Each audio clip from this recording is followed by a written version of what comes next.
welcome to Chris's Wheelhouse, because we're going indie this week. You're already laughing, because we're talking movies, we're talking Nola and Pig. We don't get a lot of things to really care about, Chris. What the fuck is wrong with you? This is messy. You are messy. Your brain is broke. Have fun, be safe, wear condoms. And from here on out, watch every move this bitch makes.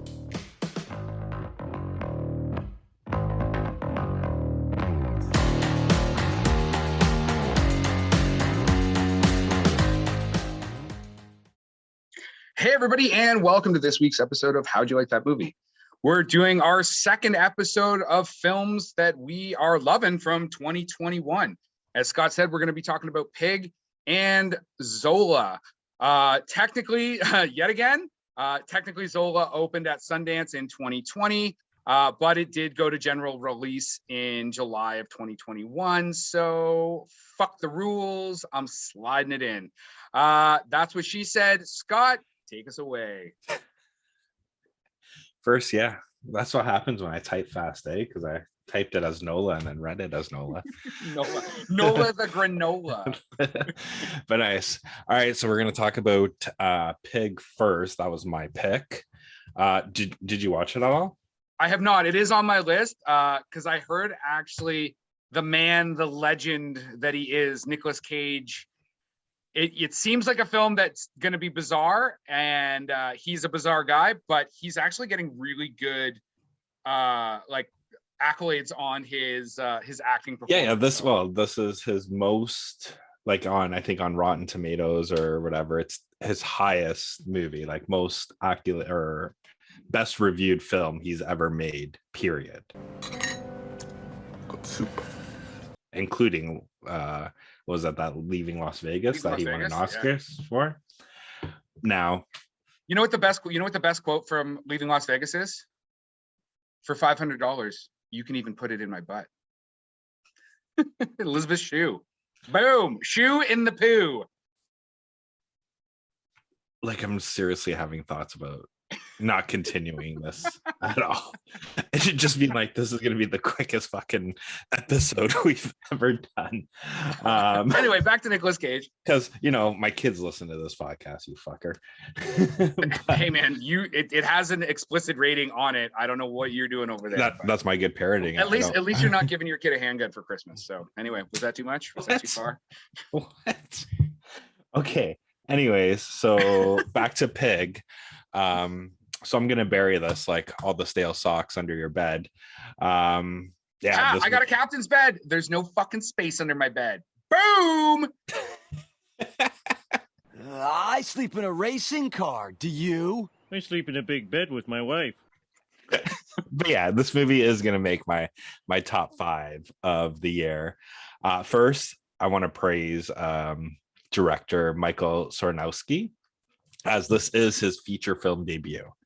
Oh, wow.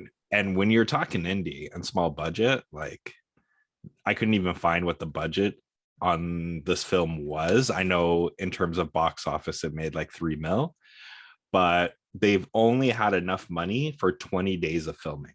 And that included they couldn't do any reshoots or, what's the other one that they get called back for after the fact? Oh, ADR and stuff like that, where dialogue's not right. Yeah. They had nothing. All they had was enough money for 20 days. So each actor, in terms of the film itself, the fact that pretty much they had to go perfect for almost everything because everything was so tight, I'm going to give them 100% props for, especially since this is his directorial debut. In terms why I think you would like this, the cinematography itself it reminded me a lot of Chloe Zhao, the girl from No Man Land. So it was a lot of on location shooting, obviously, because they had no money for a soundstage. But the way he shot this film, there is very little long shots. Everything's middle and close-ups that literally gave you like a voyeuristic feel, that you're literally really peeking into this person's life. That kind of engrossed me with it. And I know what you're saying, it sounds weird. Like, the movie isn't weird. Like, it does have, like, it's very linear, it all makes sense. And literally the whole, like, what I got out of it was the whole basis of this film was, it was like going through the what's the steps of grief, like the 5 or the 7 Oh yeah, steps of grief. Was it 10 steps or 8 steps or whatever? Yeah, whatever it is, it's literally you're watching this man go through it all, right?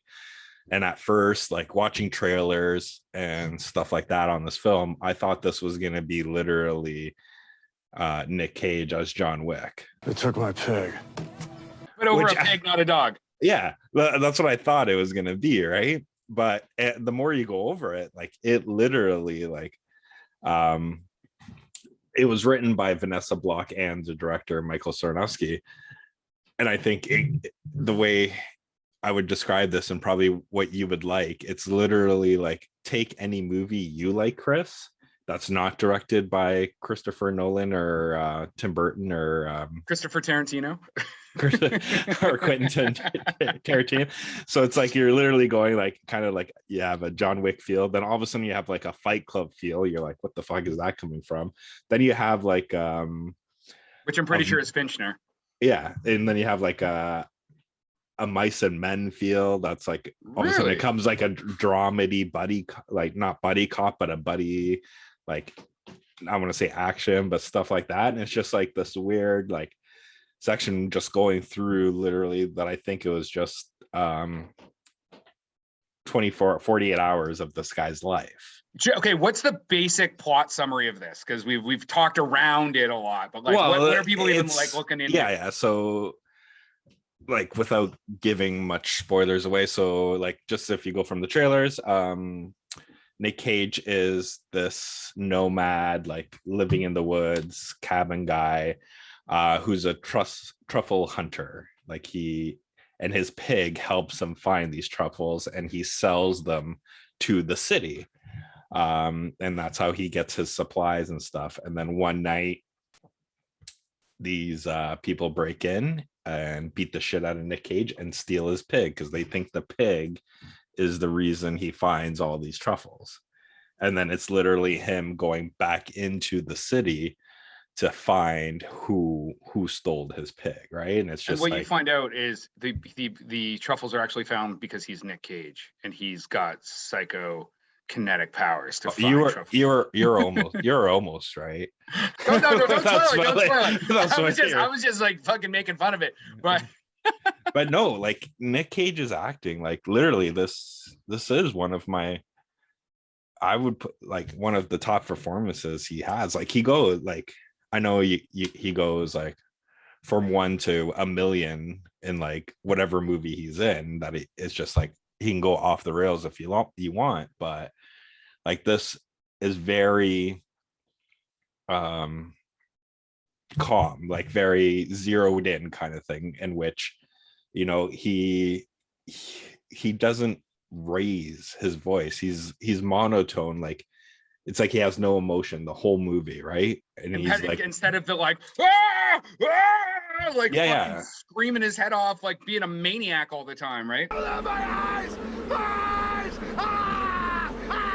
Yeah, like, if I had to like compare performances, just to give you like an idea, like, think of him as literally Clint Eastwood in any one of those westerns, right? Oh, really? Where it's like a man with, like, technically at the beginning he is the man with no name, right?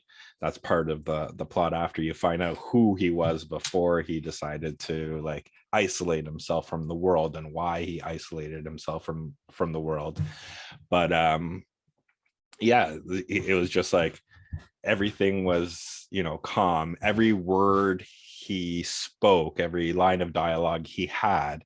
I'm sorry, do you need medical attention? No, thank you. Everything was spoken with meaning, and like it was one of the best performances, I'll say, that I've seen. Like in terms of what I was talking before about the no budget, they didn't have enough budget. That I was reading that they didn't even get a trained pig. They literally just grabbed a wild pig for this movie. And So this it's not even pig, like an acting pig. yeah, this pig was constantly biting Nick Cage during all the scenes that it was in. That he was like, "What the fuck?" He's like, "I'm gonna die from some disease from Some this pig." swine flu or something like that. I don't know. I'm surprised Nick Cage didn't just like bite the pig back. He's not Charlie Sheen. Come on. So you liked it? It was good. I did. How long is the movie? It's not. It wasn't super long. It's Super right long. around. Yeah, it's right around the 90-minute mark. Like Sweet it spot, holds. baby. Yeah, it holds your attention. And that's the thing. Like I said, like the way the camera moves and the way it was filmed. I'm telling you, man. Like I think you will enjoy it, and you would enjoy it a lot. Well, it's definitely on my list. Do you think it's going to be a contender for the big awards this year? Anything in there? I'm hoping. Like to be honest, I do hope for acting for Nick Cage. Also, I could see even Alex Wolff, who as supporting actor, like he did a really good job in this film, because like their stories kind of not only intersect, but kind of they're on the parallel in terms of their lives, right? And they build this unlikely friendship kind of thing. But yeah, like it was fucking good, man. So is there a specific audience? Like, is this you got to be an indie person to like it? I mean, you're not always an indie person, so no, like I'm not an indie person that much, but I do like, that's the thing. I think they did a good enough job, and in terms of how tight the film is, that it will hold your interest, right? And you'll find a little of everything on there, right? Like this guy could have just been like, this is probably the only movie I'm ever gonna make, and fucking Nick Cage is in it. I'm gonna go balls to the walls, right? And I think he did a really good job. I don't think he will get anything for like in terms of like Oscars or Academy, or is Golden Globes even a thing anymore? Or is that I don't know that I'm not sure how they're figuring that out. I think the Golden Globes might still think they're a thing, but pretty sure they're not going to be a thing. Yeah, like in terms of right now, I think it's already it was a nominee for the Gotham Awards. It won at the National Board of Review for Best Director. Wow. And Cage has been getting a lot of Praise for his acting. Yeah, he's gotten a couple of nominations already. So I'm hoping it goes to it, because in reality, right, like I don't think there's much in terms of competition this year.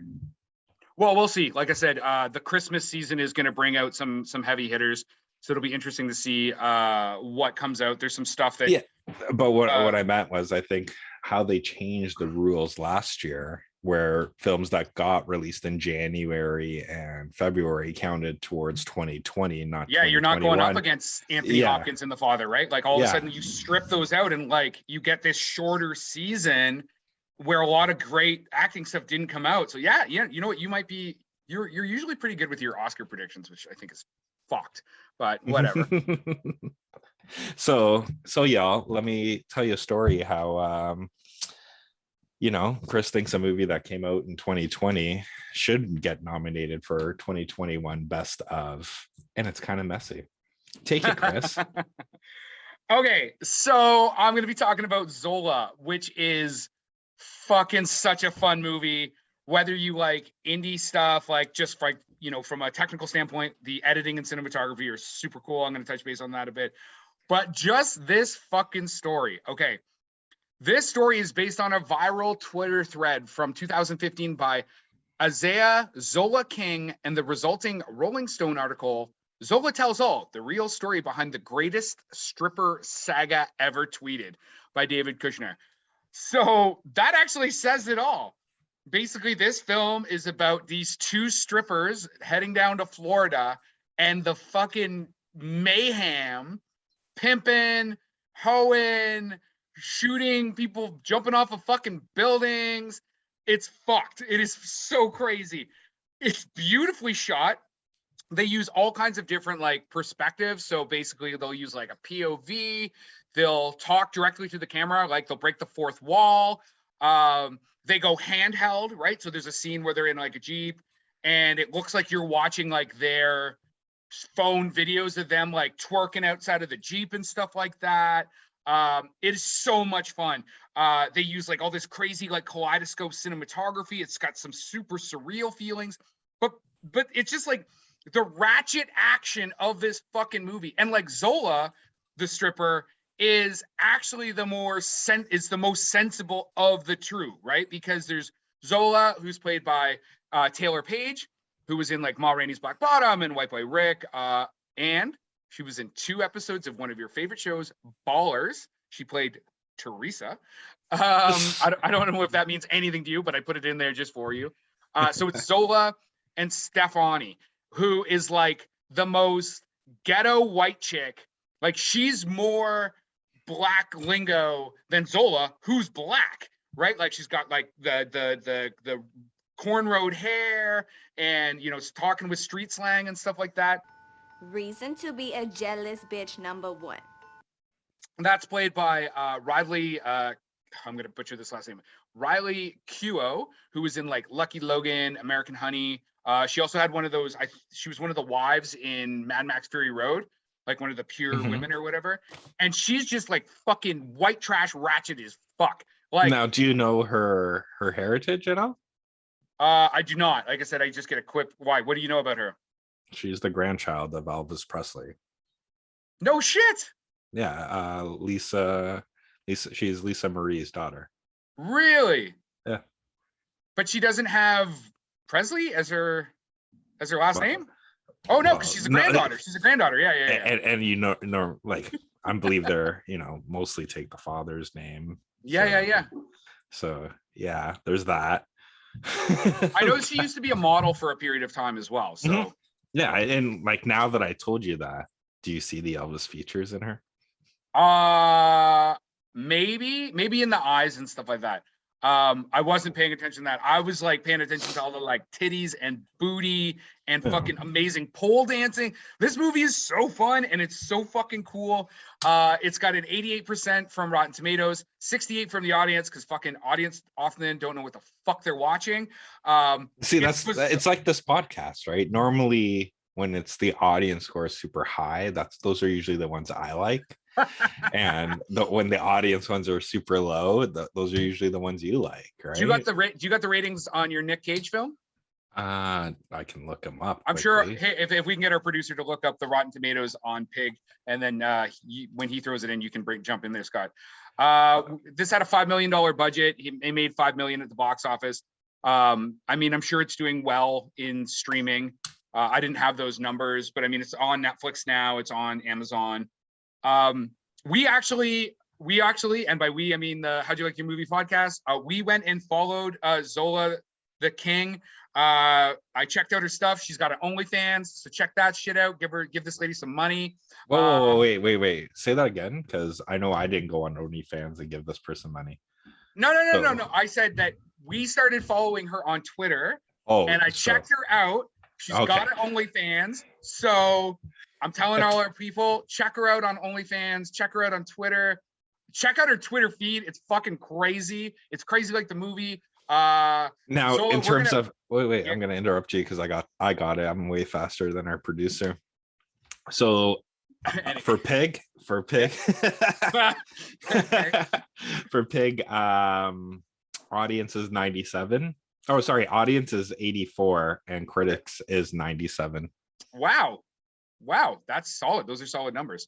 Like I said, in regards to Zola, if you haven't seen this movie, go watch this movie. It's super fun. James Franco, I guess, was originally supposed to direct. He ended up being one of the producers. I have a feeling I would have to, really tease out the dates, but remember, like, James Franco was an okay guy, and now he's not so much okay guy. So I wonder if when he turned over the directing to Janica Bravo, that was just a way to like make sure the project didn't have all the James Franco gunk on it. And I mean, it was produced by A24, who did like Uncut Gems and a bunch of other just fucking super cool shit.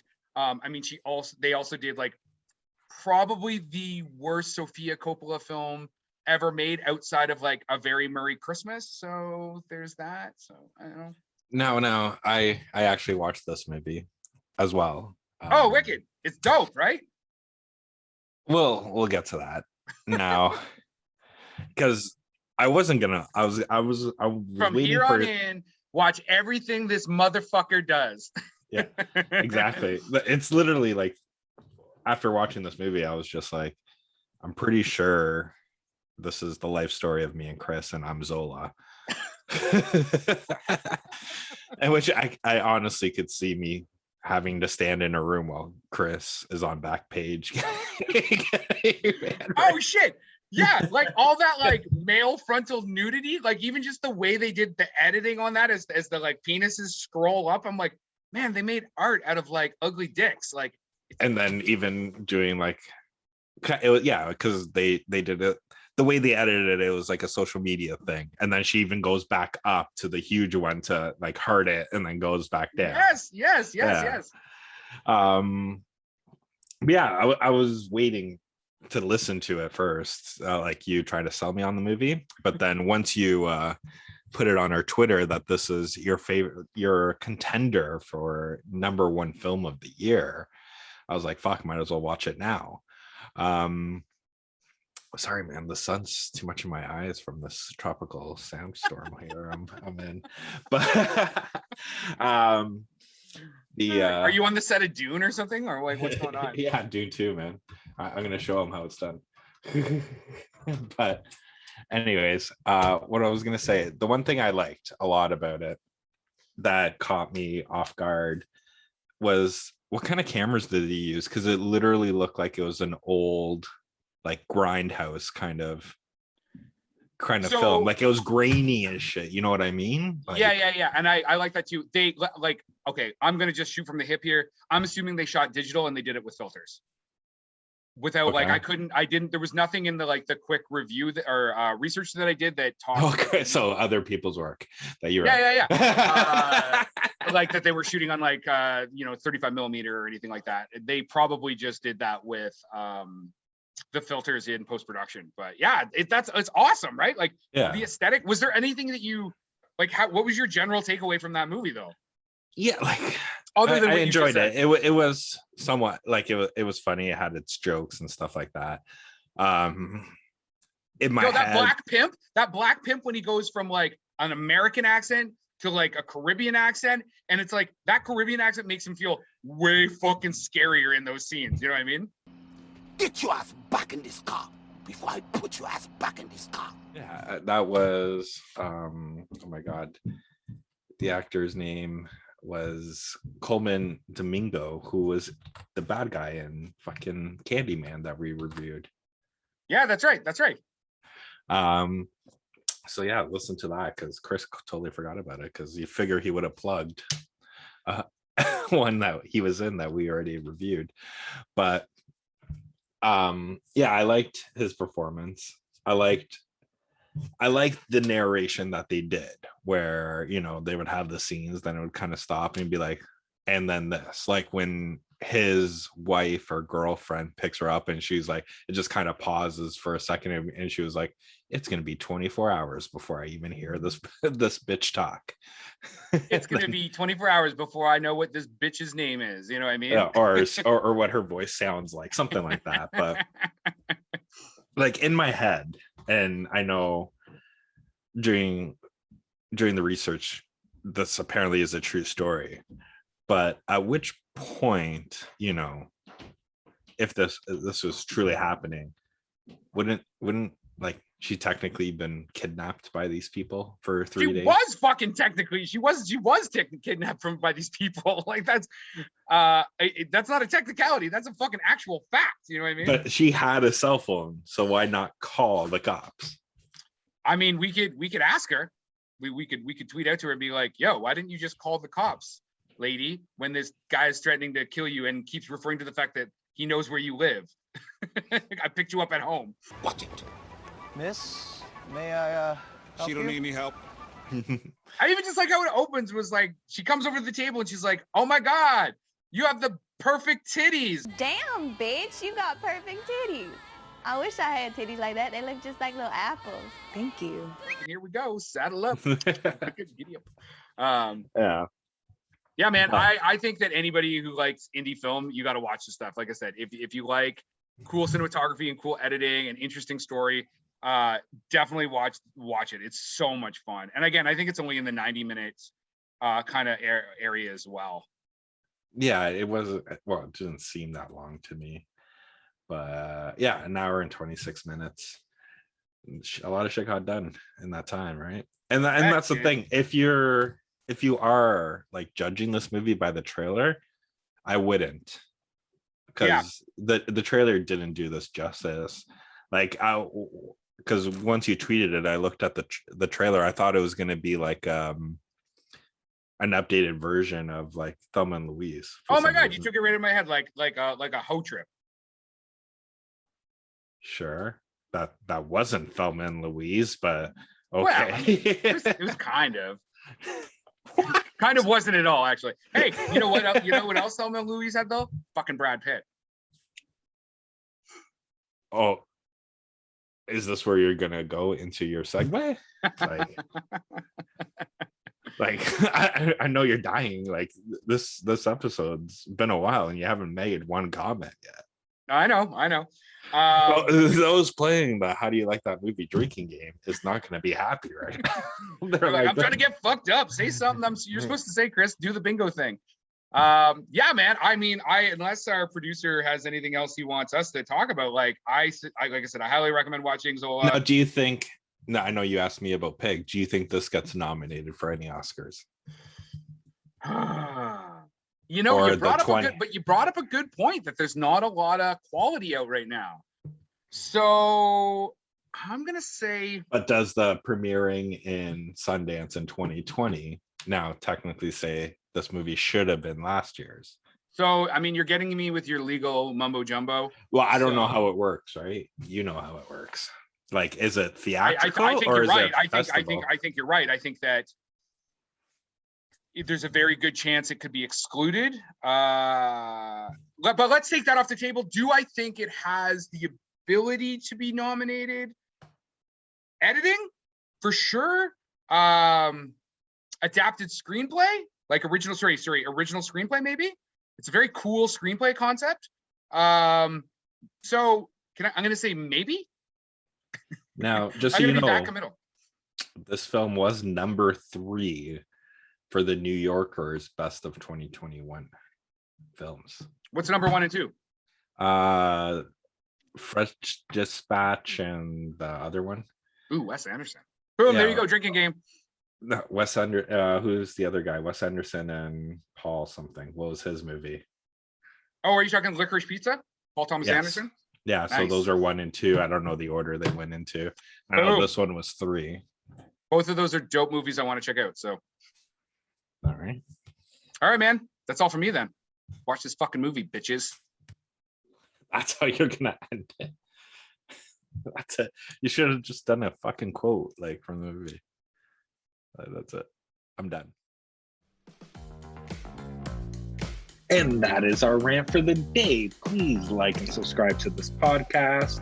If you're looking to get a hold of us, please go to our website at howdyoulikethatmovie.com. All our social media links are there, and you can email us as well.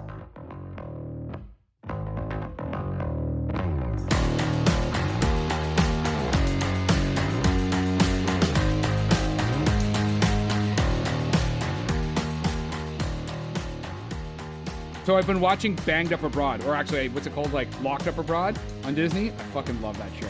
when stupid people do stupid things in South Locked America. up, bruh. Have you never I've seen? never heard. Oh my No, I god! never heard oh of my it. god! You gotta go watch it. Basically, it's like stupid white people doing stuff like trying to. They get convinced to smuggle like 4 kilos worth of cocaine just like in their suitcase, and then they get caught at like a Panamanian fucking border stop, and then they go to jail, and it's awesome. Like, or they're in Thailand doing stupid shit, and people convince them to try and traffic heroin, even though Thailand has like a minimum life sentence and possibly death as the consequence. And I'm like, this is fucking great. And they're always the dumbest white people. It's fucking great. Production by Rod Shaver, Vader Monkey Productions.